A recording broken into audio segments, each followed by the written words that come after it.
Welcome, family, to another episode of the MySpace Effect, Building Influence and Impact.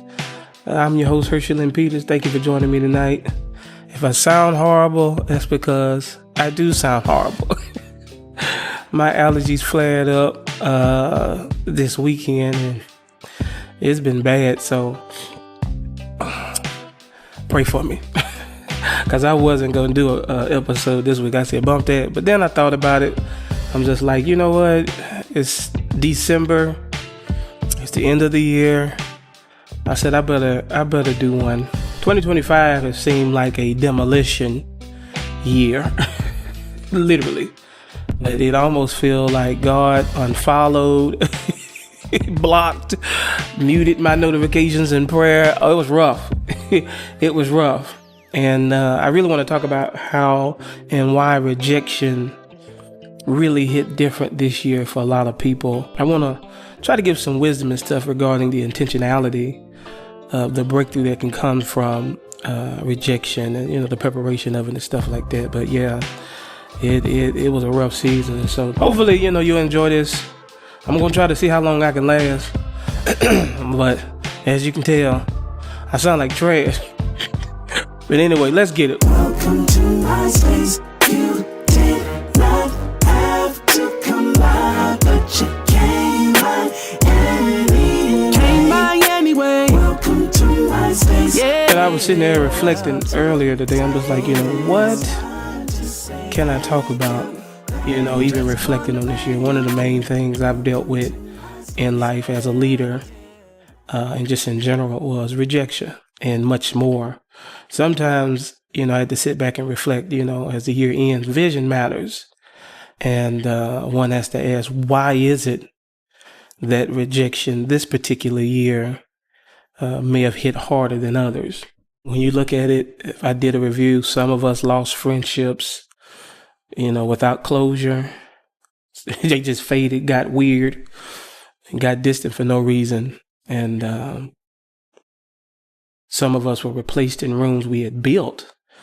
You as leaders, you trained people, been there for it, helped them, and then they acted like you never existed.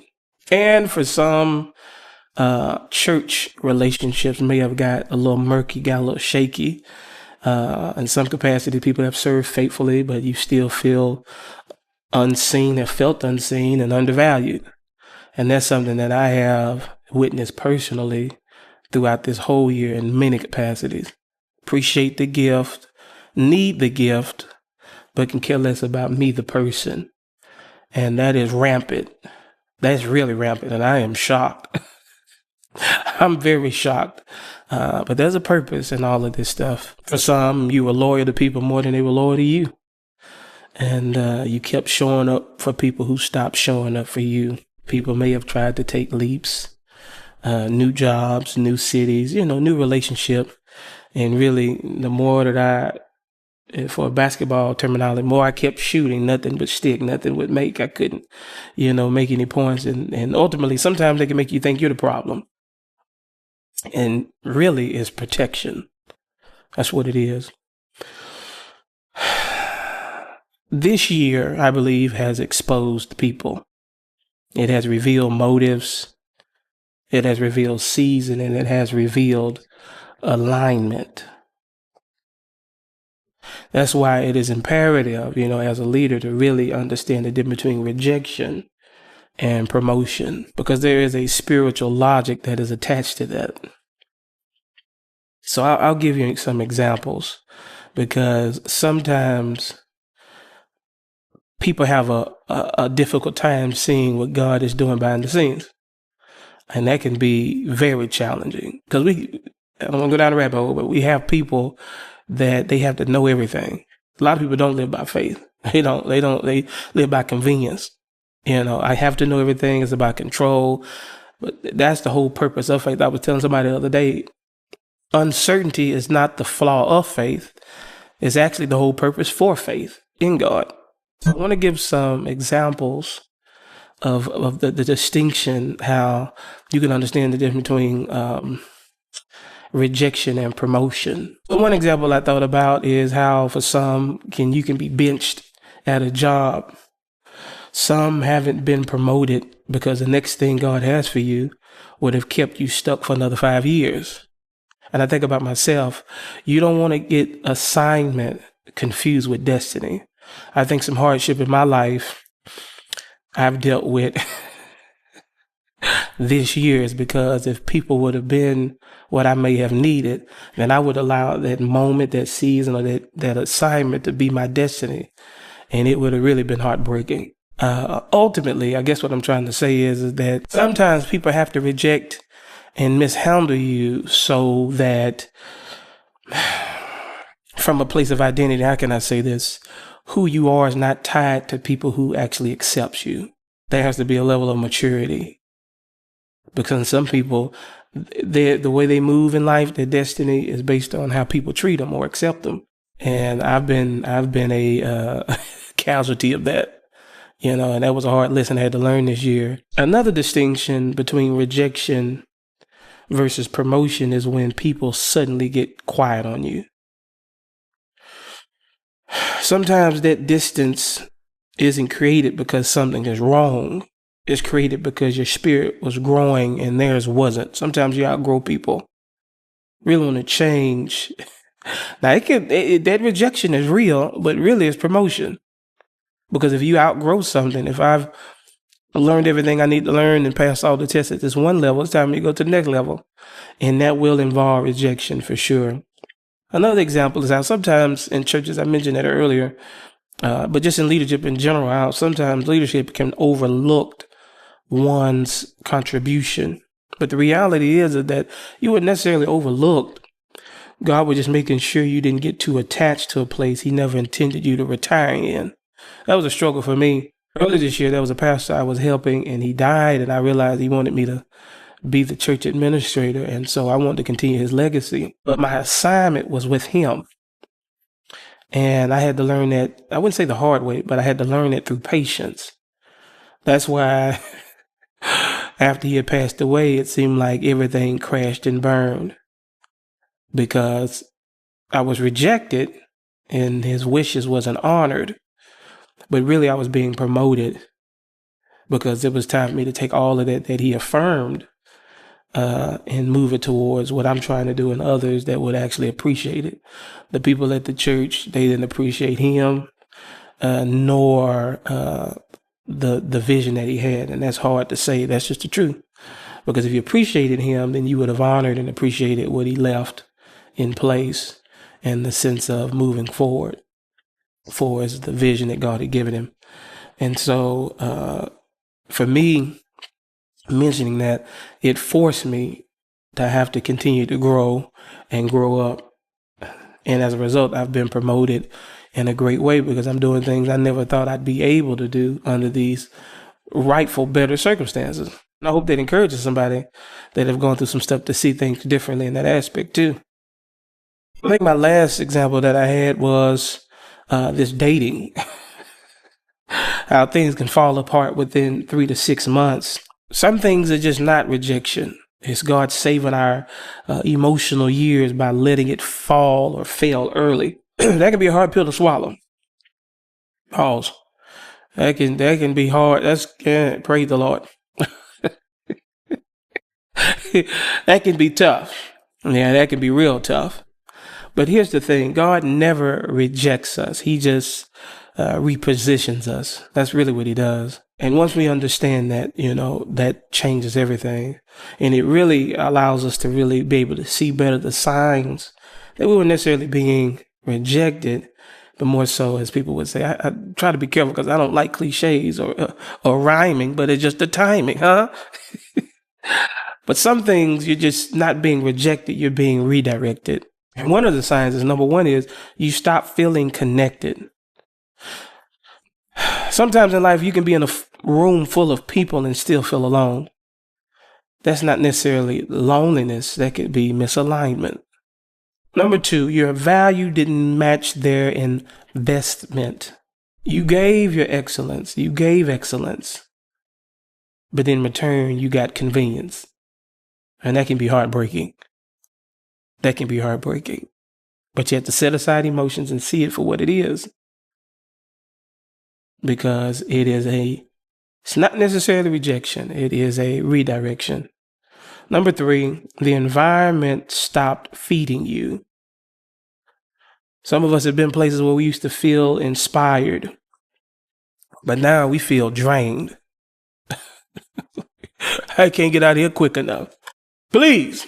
I mentioned this earlier in a sense, but I'll say it again. This is another point. You outgrew the people around you.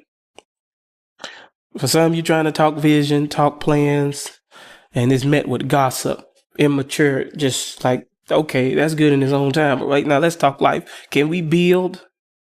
I got plans for next year. Let's talk about that. And they still stuck on petty drama from last year before last, something yesteryear. You know what I'm saying? And that can be frustrating. But again, that's redirection, not necessarily rejection. My last point is you feel a spiritual itch that wouldn't go away. That feeling of I'm supposed to be somewhere else, doing something else, but I don't know what yet. My time here is running out. It's not the same. The thrill is gone. Huh? That's really redirection talking. That's redirection talking. That's redirection talking. That's exactly what that is. Like I ain't supposed. Okay, we'll leave that alone. Y'all can look at the phone, look at your TV screen, like y'all know what I'm talking about. Yeah, that's fine. Let me take a sip of my drink. One of the things I want to talk about tonight, even in mentioning all of this, is the purpose of rejection. I want to give you some type of language of what God was doing and is doing in your life so you can understand the purpose behind rejection. Now, I'm not going to make this a Bible study. I'm going to make this very practical. And if you want some Bible verse and all that stuff, just hit me. We got Bible study. Right now, I'm just trying to give you some wisdom. You feel me? And all of this can be found biblically. But my purpose is just to give you something, wisdom that can help along with your journey. Sometimes the hidden purpose of rejection is to sever soul ties to dysfunctional systems. Some of us stay loyal to chaos because we've called it family. Yeah. And God had to pull us out before it destroyed us. And that is something that God doesn't want. He doesn't want for people. He don't want you to continue to have unhealthy soul ties to dysfunctional systems. I don't care if it's in relationship, in churches, businesses, partnership. It don't matter. That's across the board. Another hidden purpose of rejection is building emotional independence. Sometimes you'll have to learn how to encourage yourself because the people you depend on are not dependable and weren't dependable during your time of need. Couldn't pick up the phone call, but listen, every time you needed me, I'm there. I drop what I got going on to help you. And when I need, I'm absent. That's why some people go out and do things. I just say that. Yeah, to try to cope. Because life is hard. You drain yourself, you be there for people when it's time for you. Nah, I'm not there. Another capacity of the purpose or hidden purpose of rejection is to train some of us not to seek validation from fathers. Some of us, no matter what it is, we're going to keep looking for mentors to approve us. Just going to happen. Sometimes God has to cut that desire because our next season requires internal validation, not external permission. Mentors are good. Don't get it twisted. Mentors, accountability, all that is great. I'm talking specifically those that are actually seeking validation from fathers. Another hidden purpose of rejection is hardening our spirit without hardening our heart. Some of us have a difficulty in becoming stronger without becoming bitter. But once you're able to do that, that's true growth. That's true growth. I can be stronger, but I'm not bitter. I'm not mad. That don't mean, don't get it twisted. But I'm showing what true growth looks like when you can become stronger without becoming bitter. And then another hidden purpose of rejection is making sure elevation doesn't turn into bondage. If people celebrated us, we would have stayed. But because we've been mishandled, now you're free to move. I'm good. I'm good, homie. I'm good. I'm out. It can be tough, but at the same token, it's so liberating. Let me hurry and get done because this is supposed to be a quick episode. I ain't trying to be all day. Y'all hanging out with me? Appreciate it. Appreciate it. So you have to ask yourself, what was God really doing this year with all of this rejection on purpose? And really it's to prepare us for 2026 and beyond. Because the reality, a lot of things are changing right now. 2026, next year and beyond, is really going to require a different version of us. More a version that's healed, that's focused, and that's emotionally strong. And so that's important because you'll be able to navigate your next connections because your connection will be based on assignment and not attachment. Some of us struggle with that. I need you to hear what I'm saying. Yeah, we struggle with that as leaders. Yeah, we do. You know, some are just cold-blooded and rough. I'm trying to give you the key to wisdom, how to navigate. Because like I said, I'm trying not to go down a rabbit hole on this. But again, what I talked about earlier, I wanted to leave alone. But I'm seeing it. You have leaders that's been hurt and they are Ray Charles. You know, like I can't see nothing, you know, somebody bleeding out and I can't see it. I just, you know, Georgia, you know, they can't see nothing. They Ray, you know, they can't see nothing. And then you have some that are emotionally not mature and they get attached and it ruins the whole purpose of something because emotion, self get in the way, you know. You don't need that. You need connections based on assignment, not attachment. And next year and beyond, God will send you in the rooms that will require confidence, not insecurity. And that's important because the platforms that you'll get and where we go as we level up collectively will require us not to be codependent on approval. So one can look at this year as pruning and one could look at going into next year as producing.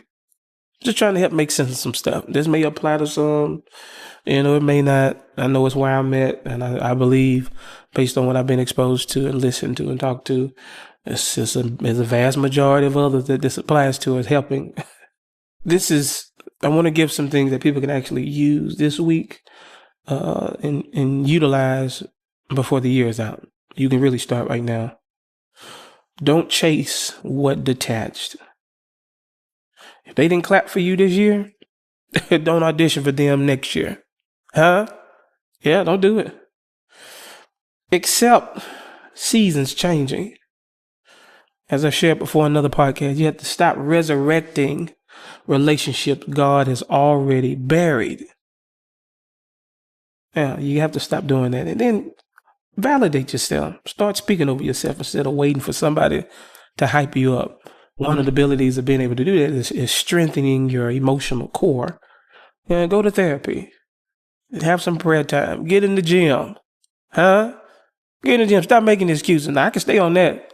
I'm going to get some content. Y'all going to see what I'm talking about. I got some new content coming soon. Yeah. Get in that gym. That's discipline. A lot of people can't reach nothing because you lack discipline. You may be great in one area and it can get you far. You're still limited, huh? You need discipline.